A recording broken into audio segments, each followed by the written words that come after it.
Welcome back to Sports Page. With our recent beautiful weather, golfers have been out there tearing up the local golf courses while others are trying to profess they could be on the PGA Tour. Well, with me in studio is rookie PGA Touring pro Dick Zokol, who says that he will be playing in the British Columbia Open, which starts Friday at the Point Grey Golf and Country Club. And also with me, the new 1982 Canadian Amateur Golf Champion Doug Roxburgh, who is also a part of the BC team that won the Wellington Cup back in Quebec. A lot of activity back in Quebec. The Wellington Cup Championship tied in with the Canadian Amateur title, and you managed to win them both. Doug, how did you do it? Well, we had a good team this year. Rick Gibson was on the team. He's been around for 4 or 5 years, and he provided us with one good round. And we had 2 younger players, 2 new ones this year that are good, steady players. They've had a lot of tournament experience, and they both came through with good rounds, and that's what we needed. You have to have 3 players that do well, and you can't afford to have one bad score. And we were fortunate this year. We brought the cup back to BC, and hopefully next year we'll be able to keep it here. Something like 21 times out of 34 BC has won the Wellington Cup. How many of those have you been a part of? Well, I've been on 13 teams now, and I've been on the winning team 7 times. Not a bad accomplishment. Let's talk about the tournament as it affected you as the Canadian Amateur Champion. It starts off a 2-round tournament for the Wellington Cup, and then the combined 4 rounds is what determines your standing as far as the Canadian Amateur. That's right. The first 2 rounds you're really playing in 2 tournaments. First of all, the Wellington Cup, and secondly, you're playing for the individual championship, the Canadian Amateur as well. So I didn't get off to a very good start, but I seemed to get a little better each day. I got to know the course a bit better, and my putter warmed up as the tournament went on. And fortunately, the last round I had a good round and was able to get into a playoff. And in a playoff, anything can happen, and you just want to try and avoid a bad mistake and keep yourself in there and hope that the other player makes a mistake. It was a 3-way playoff, and I think one of your Wellington Cup partners was also involved in it. That's right. Brian Christie from the Pitt Meadows Club was involved, and Brian had a very good tournament. He had, I think, of all the players there, he really had the best chance to win. He was very, very steady throughout the week. He had couple of bad holes in the second round. He finished, he double bogeyed 2 of the last 3 holes, and he's a very good player, and he had a chance to win it. He bogeyed his last hole as well. Well, we shouldn't give you the entire spotlight. We have the 1981 Canadian Amateur Champion here too. The past 2 champions right here with us. Dick Zokol, you developed the name Disco Dick. You've got your little unit here. I noticed that you may find it easier to relax on the golf course listening to music. How did that thing happen? Well, it started out halfway, well, about the first quarter of the year. I had a little difficult time sleeping at night while I was on the tour because of the pressure and adapting to that level of golf. And my sponsor advised me that why don't you buy one of these little portable stereos and listen to it in hotel rooms the night before so you can get a good night's sleep. And so I did it, and it worked. I enjoyed listening to the music, and but I still had a little difficult time on the golf course with adapting to the pressure. And so I said, well, why not? Why can't I do it on the golf course? And at the Memphis tournament, Memphis Classic, I thought about doing it. I chickened out because it was kind of a different thing. No one had ever done that on the PGA Tour before, and it's kind of a gutsy thing for me to do.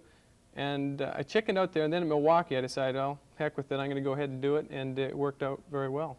You won $9,000 there. You were a leader or else a co-leader for 3 rounds. What happened? Did you choke? No, not at all. I don't believe in that word choke. It's a misinterpretation of, well, people say if they choke, then they really don't understand the whole situation. No, but what had happened, I was tied for the lead, and even with 4 holes to go. And instead of playing the way, I never thought about winning the tournament until 4 holes to go. I felt if I made 2 birdies, I could win a tournament and win that tournament. And what I did, I just changed my thinking a little bit. Instead of just going ahead and playing good golf like I did the first 3 rounds and not worrying about how I was playing, I decided, well, if I make 2 birdies coming in, I'll win the tournament, and I forced it. And then that was a change of my strategy, and it just didn't work. The reason I mentioned that tournament, mainly because that's when you started wearing the headset. It's the biggest paycheck you've picked up. And also, I mean, $9,000 out of your $15,000 came out of that one. So obviously that might have been a trigger to say, well, hey, I might be able to win some money in the remaining tournaments. Well, that's right. That tournament, since I played so well, it just enabled my thinking to be. I told myself that I can play out there, and I feel I'm a little more comfortable, and people are starting to take aware who I am a little bit, which makes me feel more comfortable in adapting to that level of golf, and I feel like I'm a little more suited for this level of golf than I was, say, at the beginning of the year. Looking ahead now, we have the British Columbia Open, which is this weekend at the Point Grey Golf and Country Club. Friday, we thought that you were going to be qualifying. When you missed the cut this past weekend, we thought you'd be qualifying a week today, therefore missing this BC Open. But as it turns out, you've decided to play. As it turned out, I decided Thursday and Friday when I was playing the Buick Open, and I wasn't playing well, and I found that I was getting a little upset on the golf course and losing a little bit of my temper, which is unusual. And I said, well, that's the time for me to take a little holiday. And I felt that I won't be playing this week during the World Series. I'd be coming home, and but a few days at home doesn't really relax me enough. So I said, well, I'm going to take that next week off too, at the BC Open in Endicott, New York, and to give myself a real good break and get refreshed up so I can go out in the last leg of the tour and do well. So it's a judgment that I made, and I'm looking forward to the relaxing time that I'm going to spend at home, and then I'm going to go back out on tour and see if I can't do it. And this week I'm looking forward to playing the BC Open. I hope a lot of people come out to the tournament, and I'd like to see some old friends that I haven't seen in a long time, and I'd like to do well here in Vancouver. Maybe pick up the $3,000. Dave Barr is going to be here. He's a former winner. Doug, you were runner-up to Dave, I think, about 4 years ago in the BC Open, but you're not playing this year. No, I'm not. I'm already committed to another tournament. I was on earlier on Sports Page this year, and they've got a new series of tournaments that were started last year, and it's the Amateur Golf Tour. And it just so happens that this weekend is our 5th event, and it conflicts with the BC Open. And I've committed myself to the Amateur Tour, and so I'll be playing in that this weekend. Something unique. Dick won the Canadian Amateur in 1981. You just won it this past weekend. You're both from the Marine Drive Golf Club. What is it about Marine Drive that produces PGA golfers, Canadian Amateur champions, and so on? Maybe, Doug, you're the older one in the group. Maybe you can answer that.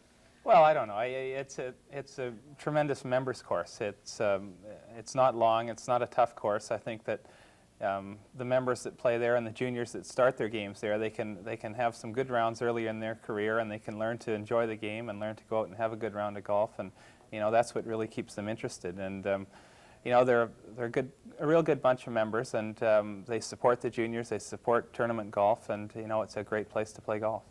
Okay, one final question for Dick. You're 145th on the money list right now. The top 125 are in the exempt group for 1983. How many tournaments do you have to try and get into the top 125? Well, after I get through with my little vacation here in Vancouver, I'll be heading out to the Bank of Boston Classic in Boston. And from that tournament on to the end of the year, there will be 7, 8 tournaments left. 7 or 8, I'm not sure exactly. Can you do it? If I play well, I'll be able to do it. If I don't play well, I won't do it. I think I can, yes, and I'll be looking forward to the challenge. Best of luck this weekend in your respective tournaments, and thank you very much for joining us. And we'll be back with more sports, including auto racing from Westwood, right after this break.